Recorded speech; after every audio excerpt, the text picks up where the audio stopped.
Hello friends, स्वागत है आपका सिलेक्शन ऑडिट में। दोस्तों, जैसा कि मैं आपसे वादा किया था कि आज से आपका एनसीईआरटी का क्लास 9 का मैं ज्योग्राफी का चैप्टर स्टार्ट करने वाला हूं। तो दोस्तों, मैं आज से बिल्कुल वाकई में स्टार्ट कर रहा हूं और आपको मैं प्रूफ भी दिखाया था कि इस चैप्टर से यानी कि इस बुक से आपका 30 से 35 क्वेश्चन आपका एज इट इज पूछा गया है टीआरई 1, 2, 3 में। तो इसीलिए दोस्तों, यह जो क्लास का है आपका ज्योग्राफी बुक बहुत ही इंपॉर्टेंट है दोस्तों, याद रखिएगा।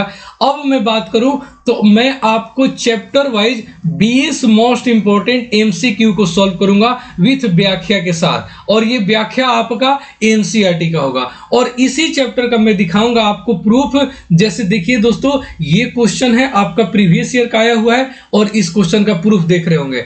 नेक्स्ट क्वेश्चन है उसका प्रूफ देख रहे हैं दोस्तों। हर चैप्टर से जो भी जितने भी क्वेश्चन आया हुआ है हम उसका प्रूफ अब चैप्टर वाइज देखेंगे। अब एक ही जगह देखिए दोस्तों, ये क्वेश्चन आया हुआ है, इसका प्रूफ आपको डायरेक्ट यहां दिख रहा होगा। ऐसे ही दोस्तों सारे क्वेश्चन का हम प्रूफ आपको दिखाएंगे इस चैप्टर में। बस आप वीडियो के अंत तक जरूर बने रहिएगा।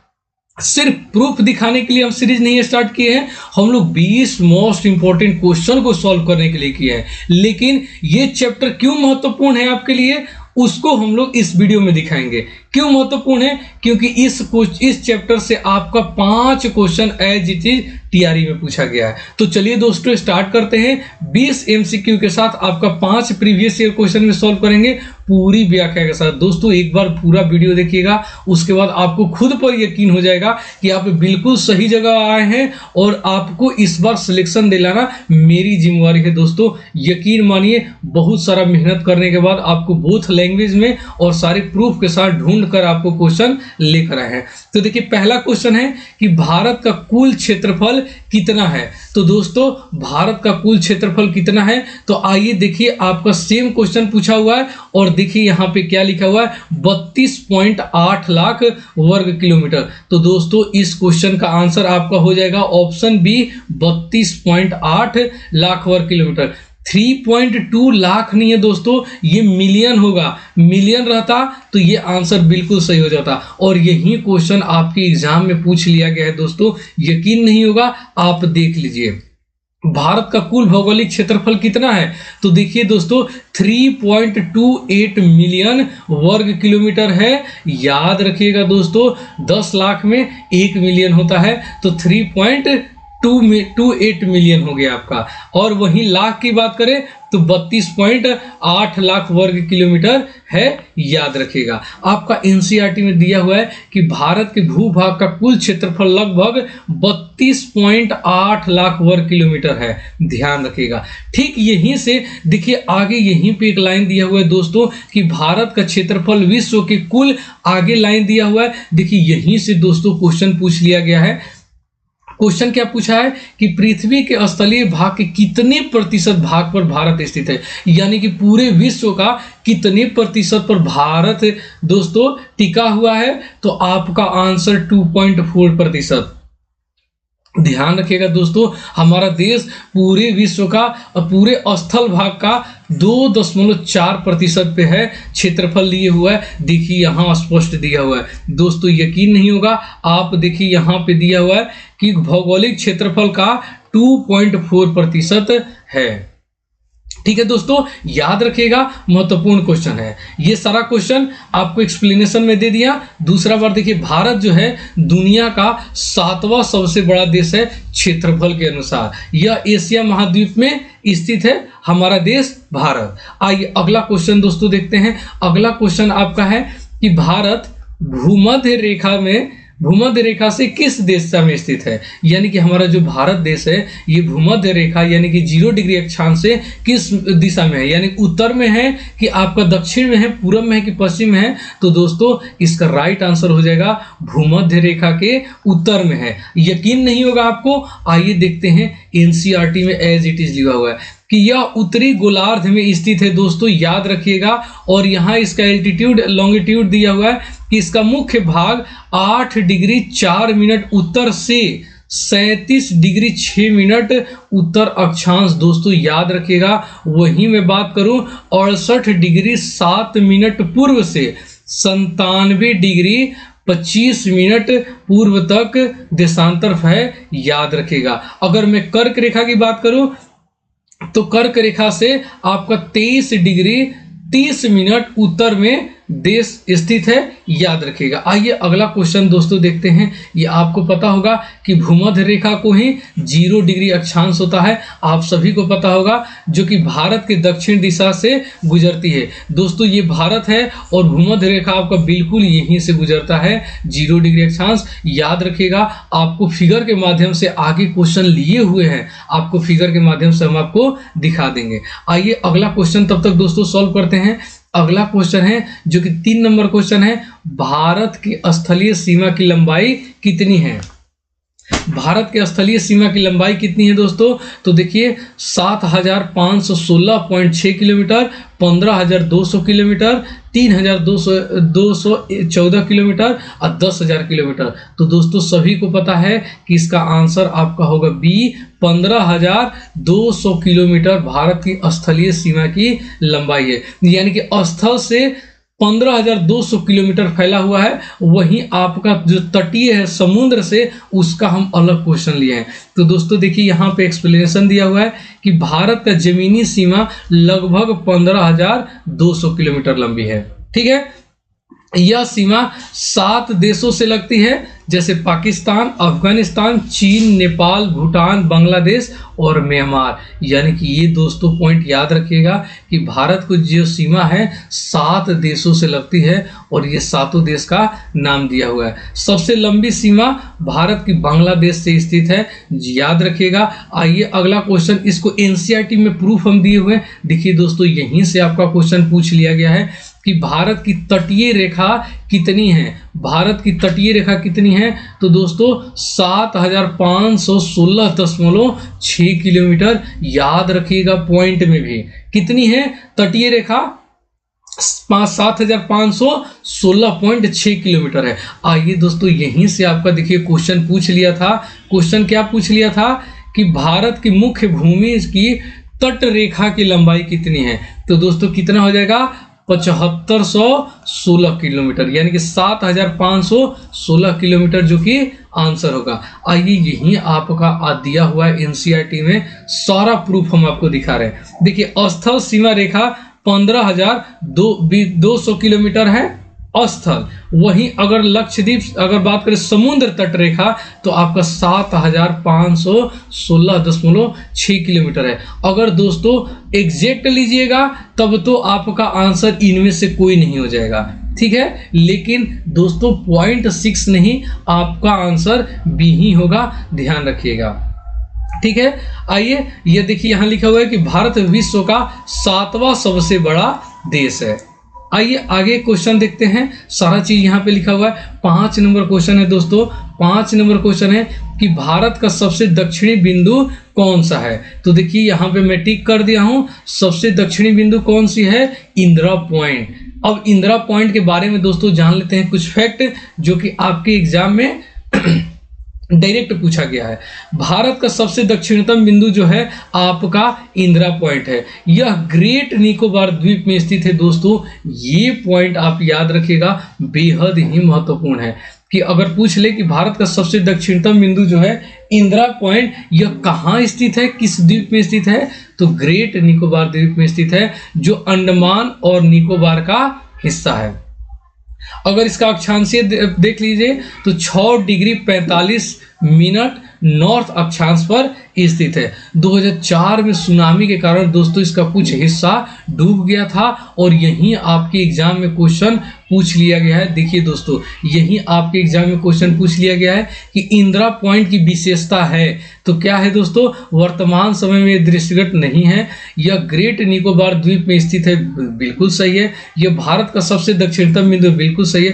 तो आंसर क्या हो जाएगा दोस्तों? उपयुक्त में से एक से अधिक। यहीं पे देखिए एनसीईआरटी में एज इट इज दिया हुआ है कि भारतीय संघ राज्य का सबसे दक्षिणतम बिंदु जो कि इंदिरा पॉइंट कहा जाता है, 2004 में सुनामी लहरों के कारण समुद्र में जलमग्न हो गया है। क्या हो गया है? जलमग्न हो गया है। तो इसका सारा राइट आंसर हो जाएगा, यानी कि ऑप्शन डी। दोस्तों यही क्वेश्चन आपसे पूछा गया था। एक क्वेश्चन हम छोड़ दिए हैं, क्या क्वेश्चन छोड़ दिए हैं कि इंदिरा पॉइंट किस द्वीप समूह में स्थित है। तो दोस्तों इंदिरा पॉइंट जो आपका किस द्वीप में स्थित है, आंसर एक बार हो जाएगा 6 का सी, निकोबार द्वीप समूह में स्थित है, याद रखिएगा। इंदिरा पॉइंट ग्रेट निकोबार द्वीप समूह का हिस्सा है। यह भारत के दक्षिणतम छोर का प्रतिनिधित्व करता है। निकोबार द्वीप समूह अंडमान द्वीप के दक्षिण में स्थित है, याद रखिएगा। चलिए सारा प्रूफ आपको दिखाएंगे और सारे क्वेश्चन का आंसर भी आपको दिखाएंगे। चलिए 7 नंबर क्वेश्चन है कि भारत की अक्षांश और देशांतर स्थिति क्या है। तो दोस्तों याद रखिएगा आपका answer A 8 degree 4 minute north से 37 डिग्री 6 मिनट नॉर्थ, ये आपका नॉर्थ का है, याद रखिएगा। वहीं मैं बात करूं 68 डिग्री 7 मिनट से 97 डिग्री 25 मिनट नॉर्थ ईस्ट स्थित है, याद रखेगा। ऑप्शन ए बिल्कुल सही है।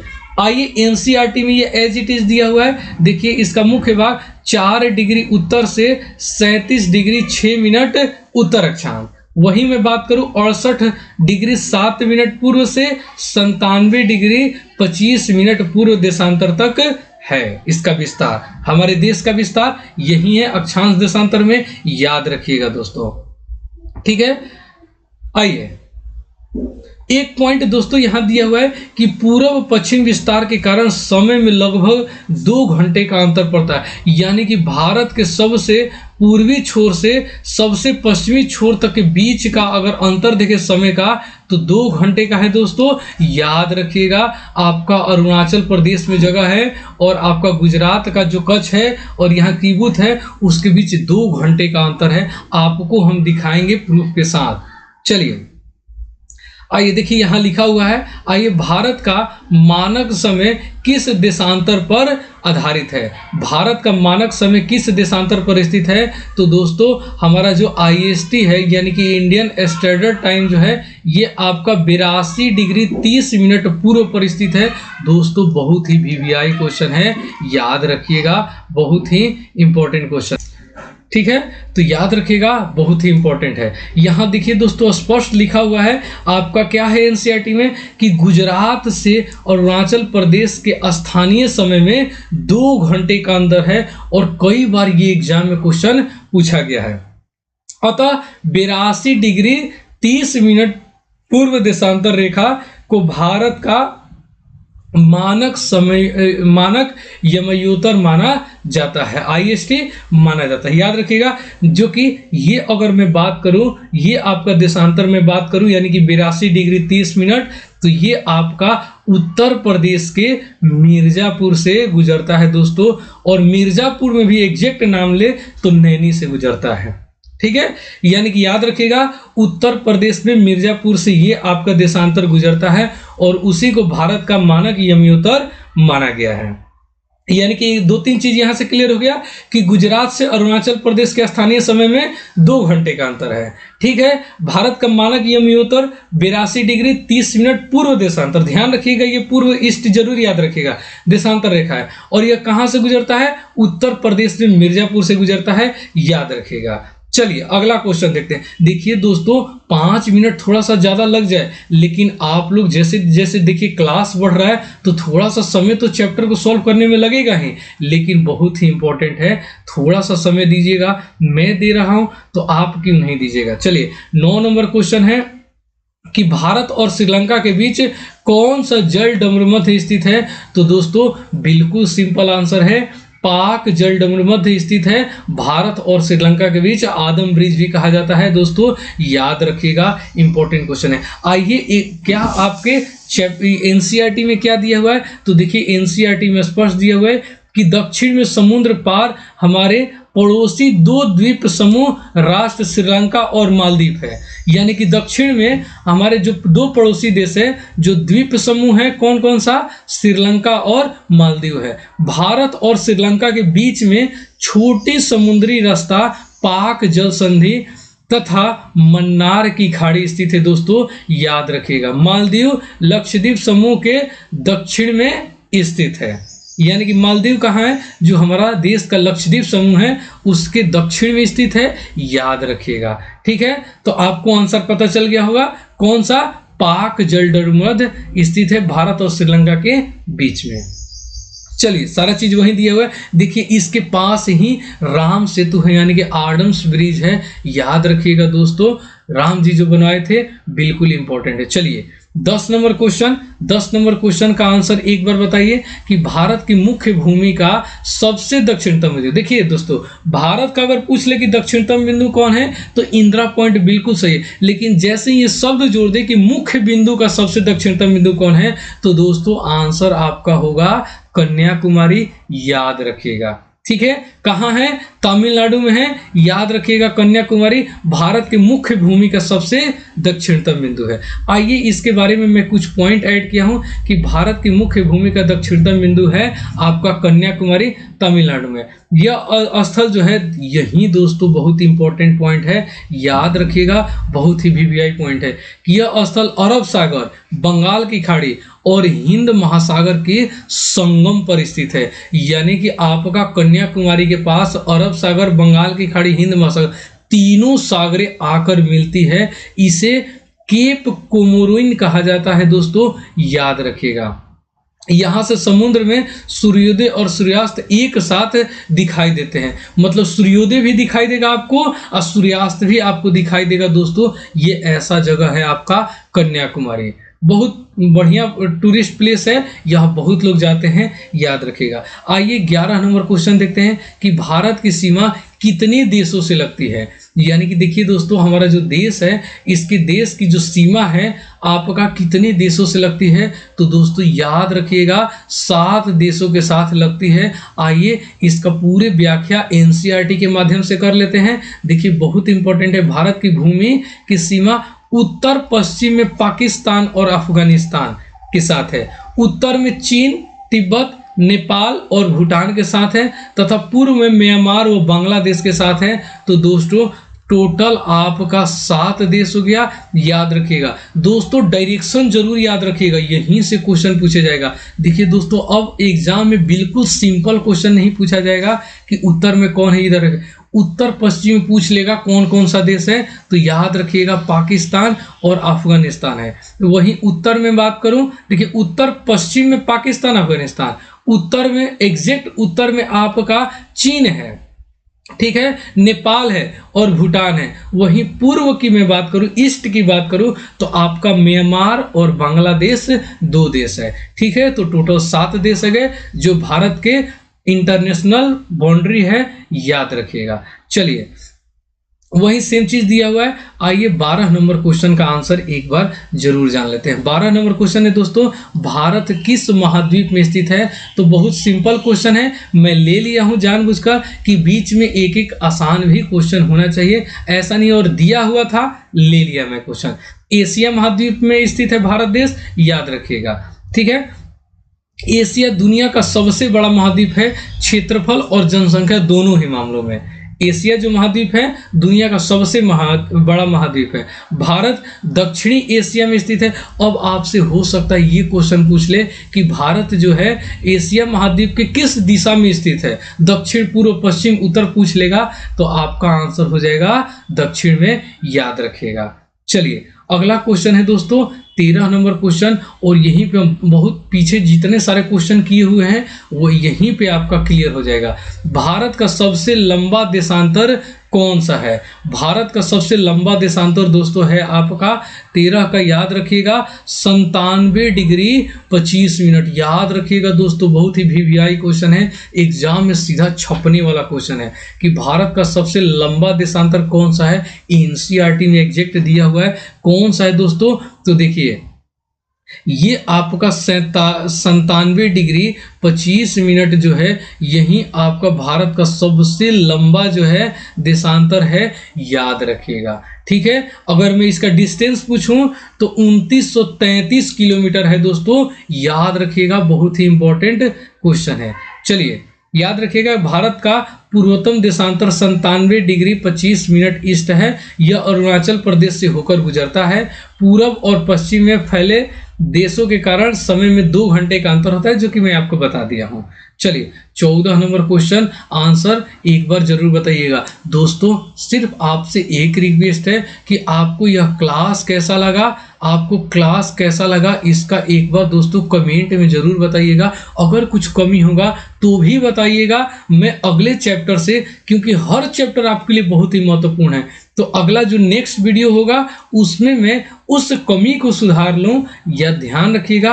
आप एक बार कमेंट करके अगर अच्छा लगा होगा तो अच्छा बताइएगा, अगर उसमें कुछ कमी रह गया होगा इस वीडियो में, इस क्वेश्चन में, इस एक्सप्लेनेशन में, या कुछ और ऐड करना होगा तो आप लोग कमेंट करके जरूर बताइएगा। दोस्तों समय नहीं लगता है, एक बार अपने दोस्तों के साथ भी शेयर कीजिए, इस YouTube परिवार को और भी थोड़ा सा बड़ा बनाइए ताकि मुझे भी मोटिवेशन मिलता रहे और मैं भी इसी तरह आप लोगों को, देखिए दोस्तों कितना मेहनत लगता है ये सब ऐड करके हर क्वेश्चन को। देखिए यहाँ से भी मैं एक क्वेश्चन बना लिया हूँ, आप यकीन नहीं कर सकते हैं, ये जो आपको अभी फिगर दिख रहा होगा इस फिगर से मैं भी एक बहुत ही इंपॉर्टेंट क्वेश्चन आपके लिए बनाकर लेकर आया हूं। ठीक है, तो दोस्तों शेयर जरूर कीजिएगा, चैनल को सब्सक्राइब जरूर कीजिएगा, अगर आप पहली बार आए हैं तो दोस्तों को भी शेयर जरूर कीजिएगा।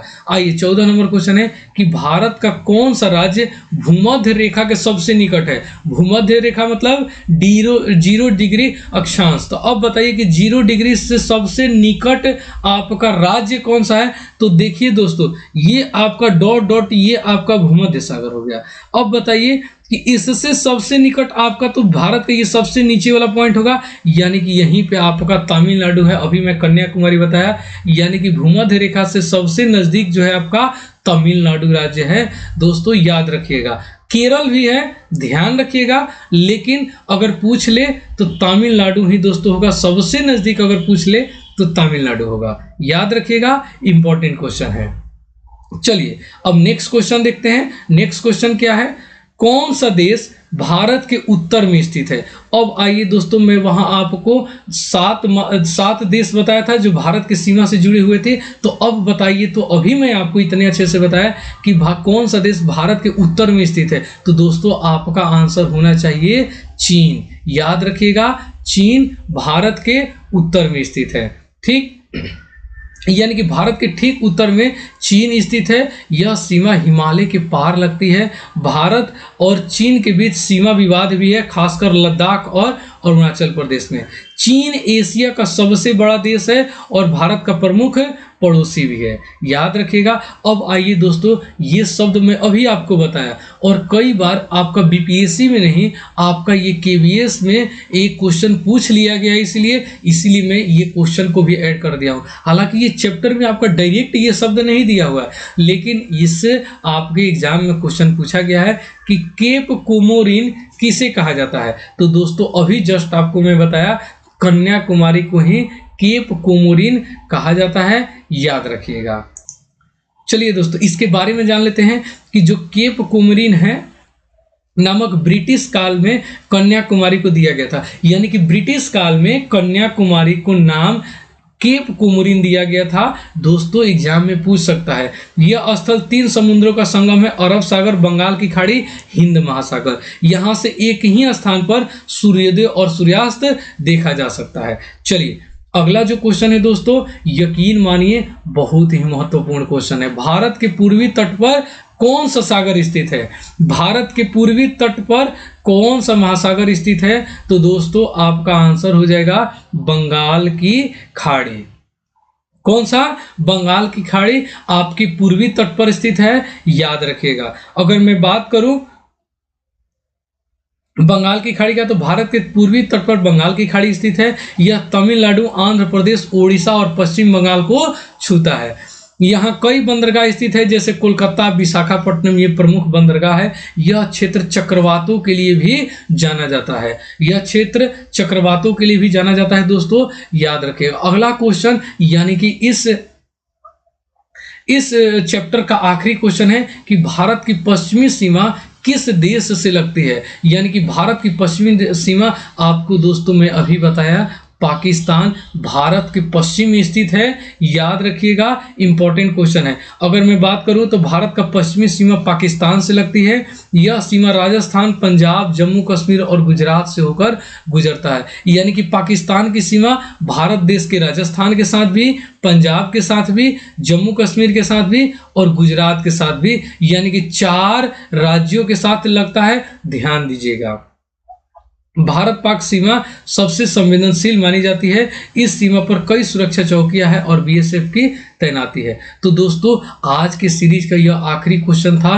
वीडियो कैसा लगा दोस्तों? देखिए समय नहीं लगता है, यही मेरे लिए मोटिवेशन होता है। वीडियो कैसा लगा आपका, ये चैप्टर कैसा लगा, एक्सप्लेनेशन बताने का तरीका कैसा था, क्वेश्चन का कलेक्शन कैसा था, दोस्तों एक बार कमेंट में जरूर बताइएगा। क्योंकि मैं आज से ये वीडियो स्टार्ट किया हूँ, ये चैप्टर 8 क्लास तक, 6 से 8 तक ज्योग्राफी कंप्लीट हो गया है। आज से मैं 9th क्लास का स्टार्ट किया हूँ और ये था चैप्टर 1। तो दोस्तों ये यहाँ से शुरुआत की हैं। एक बार वीडियो कैसा लगा कमेंट करके जरूर बताइएगा। अगर आप पहली बार चैनल पर आए हैं तो चैनल को सब्सक्राइब जरूर कीजिएगा।